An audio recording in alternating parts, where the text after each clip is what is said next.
Have you ever wondered why the price of your favorite sneakers suddenly jumped overnight? Why your groceries cost more this month than last, even though your salary didn't change?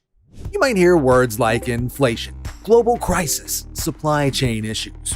But buried beneath all that economic jargon is one of the most controversial tools in modern trade policy: tariffs. Some call them a necessary protection. Others say they're just a glorified tax on the everyday person. But what are they really? And more importantly, are they worth it? Let's strip it down. At its core, a tariff is simple. It's a tax placed on imported goods. Imagine this scenario. You're the US government. A company in China makes a smartphone and sells it in America for $400. You, as the government, say, hold on. If that phone comes into my country, I'm slapping a $100 fee on it. Now, that same phone sells for $500. And just like that, you've made it more expensive for Americans to buy foreign products. That's a tariff. But here's where it gets tricky. That $100 fee, it's not paid by China. It's paid by you, the consumer. Yep, the moment you click buy, that extra cost gets passed down the line right to your wallet. So if tariffs cost us more, why do governments love them? Let's go back in time. It's the late 1700s. America has just declared independence, and the young nation is looking to build its own economy. Factories are small. Workers are untrained. Imported goods from Europe are cheap and high quality. Without some protection, American industries don't stand a chance. So the government introduces tariffs to level the playing field. They make imported goods more expensive, hoping people will buy local instead. It worked for a while. Tariffs have always been about protection. Protecting jobs, protecting new industries, protecting national security. Even today, the logic goes like this. If we make it more expensive to import steel from China, American steelmakers can compete. They'll hire more workers, grow stronger, and boost the economy. Sounds noble, right? But here's the uncomfortable truth. Let's say you run a small business in Detroit. You make bicycles. You import aluminum from abroad to build your bike frames. One day, the US slaps a 25% tariff on imported aluminum. Suddenly, your costs skyrocket. You either raise your bike prices and lose customers, eat the cost and shrink your profits, or worse, lay off workers. Meanwhile, a customer in New York wonders why a bike that cost $600 last year now costs $750. The answer? Tariffs. You see, while tariffs are designed to protect producers, they often punish consumers. That smartphone, TV, or refrigerator you bought? It's more expensive not because the product got better, but because someone decided to tax it on the way in. Fast forward to 2018. President Donald Trump launches a trade war with China, using tariffs as his weapon of choice. Billions of dollars in duties were slapped on Chinese imports. Everything from electronics to furniture to washing machines. The goal? To pressure China into fairer trade practices, reduce the US trade deficit, and bring back manufacturing jobs. And in some ways, it worked briefly. Some companies shifted their supply chains. A few factories came back. The rhetoric was strong. But the fallout? Retail prices surged. Farmers couldn't sell their crops to China. Businesses, especially small ones, struggled to adapt. And China retaliated with its own tariffs. Suddenly, American products like soybeans, bourbon, and cars were facing huge barriers overseas. What started as America First quickly turned into America Pays More. Let's break it down. The winners? Big companies that already produce domestically. Certain labor sectors like steelworkers. Politicians looking tough on foreign nations. The losers? Consumers.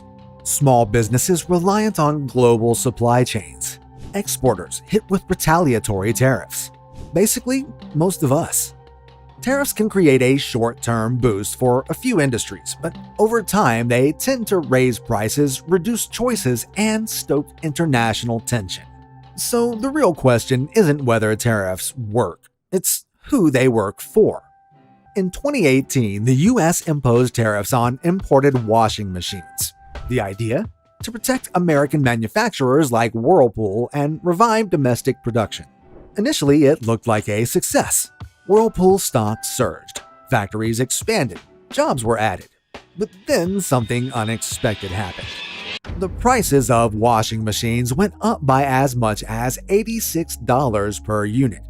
And not just that, dryer prices jumped too, even though they weren't part of the tariff. Why?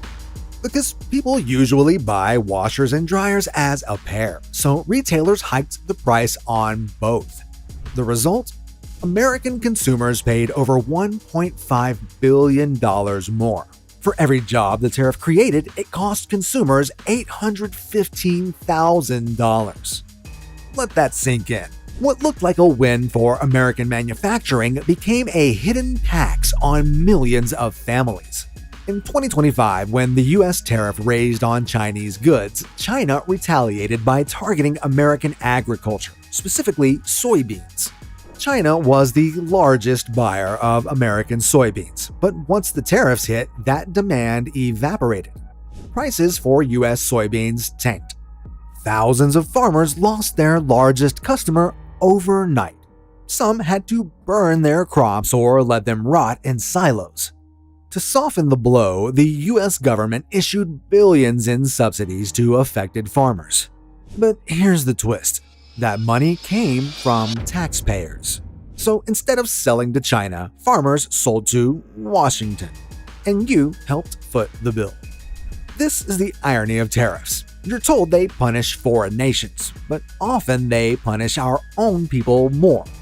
Supporters of tariffs argue that there's more at stake than just money. There's security.